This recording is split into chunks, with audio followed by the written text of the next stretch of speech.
Adoor sir എന്ന് പറഞ്ഞാൽ നമുക്കെല്ലാം നമുക്ക് ഏറ്റവും കൂടുതൽ വേണ്ടപ്പെട്ട കേരളത്തിൻ്റെ സാംസ്കാരിക രംഗത്തെ ഏറ്റവും ഉന്നതനായ മഹാവ്യക്തിത്വമാണ്. പക്ഷെ ഞങ്ങൾ തമ്മിലുള്ളൊരു ബന്ധം എന്ന് പറഞ്ഞാൽ ഞാൻ കൊല്ലം എസ് എൻ കോളേജിൽ പഠിച്ച് അവിടുത്തെ വിദ്യാർത്ഥി സംഘടനാ പ്രവർത്തനത്തിൻ്റെ ഭാഗമായി അവിടെ ആർട്സ് ക്ലബ്ബ് സെക്രട്ടറി ആയപ്പോൾ ആർട്സ് ക്ലബിൻ്റെ ഉദ്ഘാടനത്തിന് വളരെ വളരെ ചെറുപ്പമായ അടൂർ സാറിനെ, അന്ന് സ്വയംവരം സിനിമയുടെ സംവിധായകൻ, ഒരു സിനിമയെ എടുത്തിട്ടുള്ളൂ. അപ്പോൾ ആ സിനിമ തന്നെ മതി അദ്ദേഹത്തിൻ്റെ പ്രതിഭ എന്താണെന്നറിയാൻ. അപ്പോൾ അദ്ദേഹത്തെ കൊല്ലം എസ് എൻ കോളേജിലേക്ക് ക്ഷണിച്ചുകൊണ്ടുപോയ അനുഭവമുണ്ട്. അന്ന് കോളേജ് യൂണിയൻ ഉദ്ഘാടനം ചെയ്യാൻ വന്നത് സഖാവ് EMS ആണ്. അപ്പം മലയാളിയുടെ മാത്രമല്ല ഇന്ത്യയുടെയും ലോകത്തിൻ്റെയും ശ്രദ്ധയിൽ വന്നവരാണ് ഇവർ രണ്ടുപേരും, EMSഉം അതുപോലെ തന്നെ അടൂർ സാറും.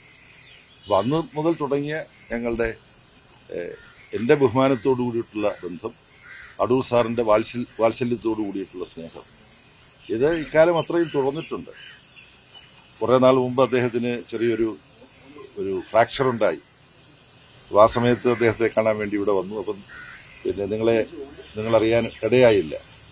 അപ്പോൾ സാറിന് പിന്നെ ഇവിടെ വളരെ പ്രത്യേകതയുള്ള ഒരു പ്ലാവുണ്ട് പുറയിൽ. അപ്പോൾ അതീവ രുചികരമായ ചക്കയാണ് ഉണ്ടാകുന്നത്.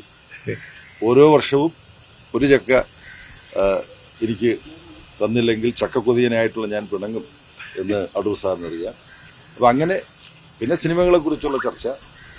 സമീപകാലത്തിറങ്ങിയ വളരെ ഉജ്ജ്വലമായൊരു സിനിമ, അപർണ സെൻ സംവിധാനം ചെയ്ത ടാഗോറിന്റെ വളരെ പ്രസിദ്ധമായ ഒരു നോവലിനെ ആസ്പദമാക്കിയിട്ടുള്ള ഖരേ ബരേ ആജ് എന്ന് പറയുന്ന ചിത്രം, ആ ഫെസ്റ്റിവലിൽ ഒരു സിനിമ മാത്രമേ എനിക്ക് കാണാൻ പറ്റുള്ളൂ. പക്ഷെ എൻ്റെ എന്തോ സുഹൃതം കൊണ്ട് അടൂർ സാറിൻ്റെ അടുത്തിരുന്നിട്ടാണ് അപർണ സെന്നിൻ്റെ ഈ വളരെ അർത്ഥഗംഭീരമായിട്ടുള്ള സിനിമ കാണാനിടയായത്.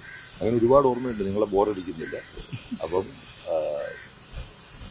പാർട്ടി കോൺഗ്രസിൽ ഈ തീരുമാനങ്ങളൊക്കെ ഉണ്ടായി കഴിയുമ്പോൾ ആദ്യം കാണേണ്ടവരിൽ ഒരാളായിട്ട് തന്നെയാണ് അടൂർ സാറിനെ കണ്ടത്.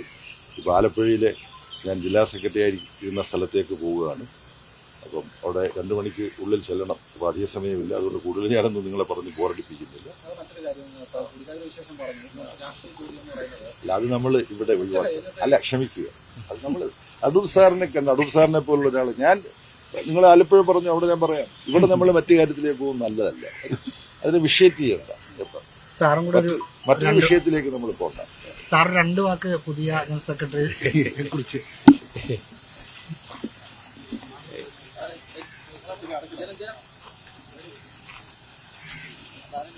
ഞാൻ അദ്ദേഹത്തിനോട് നേരിട്ട് പറഞ്ഞൊരു കാര്യമുണ്ട്. ഞങ്ങളിലെല്ലാം അങ്ങേയറ്റം പ്രതീക്ഷ ഉണ്ടാക്കിയ ഒരു സംഗതിയാണ് ശ്രീ MA ബേബി പാർട്ടിയുടെ ജനറൽ സെക്രട്ടറിയായി വന്നത്. ഞങ്ങളുടെ പ്രതീക്ഷകൾക്കൊത്ത് അദ്ദേഹം പ്രവർത്തിക്കുമെന്ന് തന്നെയാണ് എൻ്റെ വിശ്വാസം.